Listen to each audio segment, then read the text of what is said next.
Video ini hanya untuk mereka yang punya logika. Bagi yang tidak punya logika, skip aja. Astrid, istri Uya Kuya, harus jadi contoh anggota parlemen yang perlu diteladani. Dia adalah kader PAN yang terpilih jadi anggota DPRD Jakarta. Dia perlu dijadikan contoh karena dia membongkar kejanggalan anggaran satu SD dan satu SMP negeri yang berada di Kepulauan Seribu. Anggaran pemagaran di dua sekolah itu mencapai 1,4 miliar rupiah. Sementara harga laptop yang hendak dibeli mencapai 23 juta rupiah per unit. Kejanggalan itu disampaikan Astrid dalam rapat DPRD DKI. Dalam anggaran tersebut tercatat bahwa nilai sebuah laptop untuk anak SD mencapai 23 juta rupiah yang akan dibagikan pada 129 siswa. Buat Astrid ini mengherankan karena dia baru saja membeli laptop yang berharga di bawah 10 juta rupiah. Apa laptop ini untuk anak SD? Tanyanya curiga. Buat saya apa yang dilakukan Astrid ini perlu terus dilakukannya dalam 5 tahun mendatang dan perlu ditiru oleh para anggota DPRD dan DPR yang lain. Astrid dan suaminya Uya Kuya terpilih menjadi wakil rakyat di DPRD dan DPR. Kalau ada lebih banyak anggota parlemen seaktif Astrid, kita bisa berharap uang negara akan bisa dijaga secara ketat. Astrid juga bisa menjadi contoh bahwa kaum selebritis yang masuk DPR tidak perlu dengan mudah dianggap remeh. Tahun ini jumlah selebritis dan artis yang lolos ke DPR dan DPRD meningkat pesat. Sejumlah pihak melihatnya sebagai bentuk perendahan kualitas DPR. Para selebritis itu dianggap dipilih rakyat bukan karena kualitas kinerjanya, melainkan karena sekedar kedikenalannya selama ini di media. Padahal kursi parlemen itu tidak boleh dianggap main-main. DPR punya posisi perancangan undang-undang, penganggaran, pengawasan.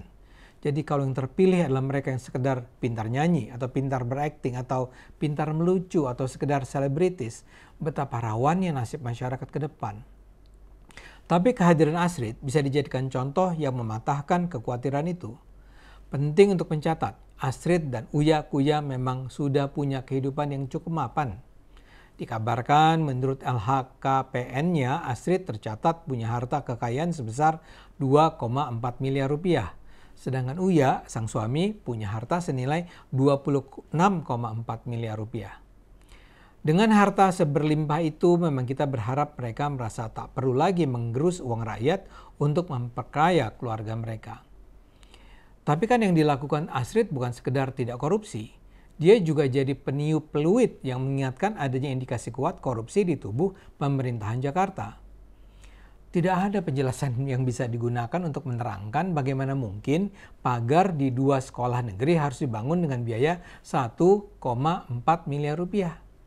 Tidak ada penjelasan yang masuk akal untuk menerangkan mengapa biaya laptop yang hendak disediakan di sana mencapai 23 juta rupiah per unit.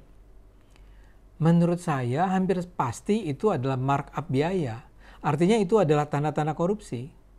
Astrid sebenarnya tidak melakukan sesuatu yang luar biasa.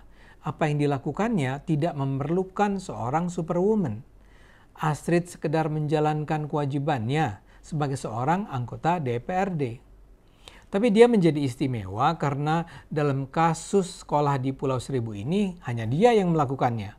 Atau paling tidak hanya dialah yang muncul di media sosial. Pertanyaan atau kecurigaan yang sama tidak dilontarkan para anggota DPRD yang lain. Seluruh anggota DPRD dari komisi yang sama seharusnya juga membaca anggaran yang diajukan Pemda DKI tersebut. Tapi yang lain tidak mengomentarinya. Bisa jadi karena mereka memang tidak membaca adanya kejanggalan, tapi juga bisa jadi karena mereka tidak membaca secara serius. Akibatnya, kalau saja tidak ada pertanyaan dari Astrid, tetap akan ada persetujuan DPRD terhadap anggaran yang tidak masuk akal itu. Tetap akan ada 1,4 miliar rupiah dikucurkan dana untuk bangun pagar SD. Dan tetap akan ada 23 juta rupiah dikucurkan untuk membeli setiap unit laptop. Mudah-mudahan saja karena adanya inisiatif Astrid bertanya, upaya penggerusan uang rakyat ini bisa dicegah. Apa yang dilakukan Astrid menunjukkan bagaimana ada banyak korupsi di Indonesia ini bisa diperangi kalau ada lebih banyak orang seperti Astrid bekerja. Penghasilan seorang anggota DPR itu sangat besar loh.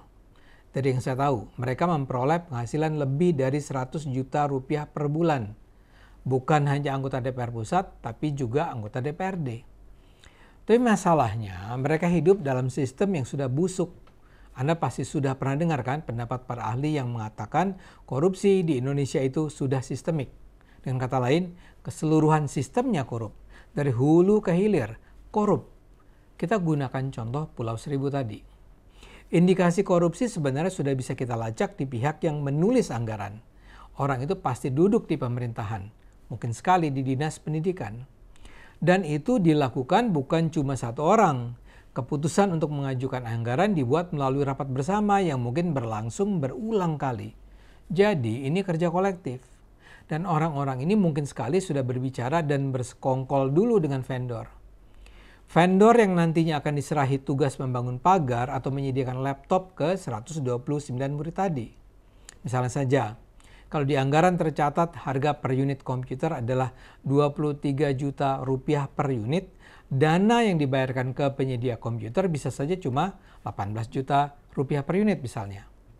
Dengan begitu, tim yang menetapkan anggaran nantinya akan memperoleh sekitar 5 juta rupiah kali 129 unit yang adalah 645 juta rupiah. Belum lagi nanti yang pembangunan pagar. Begitulah korupsi bekerja. Jadi seperti saya katakan tadi, sebenarnya korupsi bisa diperangi melalui perlawanan kolektif dari tingkat paling bawah. Tapi masalahnya, saya ulang ya, selama bertahun-tahun pola kerja mereka ya memang korup. Semua pihak mungkin merasa bahwa saat mereka membuat anggaran, mereka memang harus merancangnya dengan mindset bagi-bagi kekayaan. Para perancang anggaran misalnya harus punya hubungan baik dan hanya akan memilih vendor yang bersedia diajak berkolusi. Karena itulah meskipun penunjukan vendor seharusnya dilakukan secara bersaing, seringkali dalam prakteknya sejak awal sudah ada vendor tertentu yang diputuskan akan memenangkan tender. Ini semua hanya akan bisa dihentikan kalau ada lebih banyak orang seperti Astrid yang cerewet bertanya. Astrid melakukannya di DPRD Jakarta.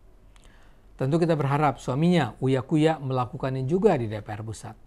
Dan kita juga berharap ada wakil-wakil rakyat lain yang memenuhi amanat mengawasi penggunaan uang rakyat di daerahnya masing-masing.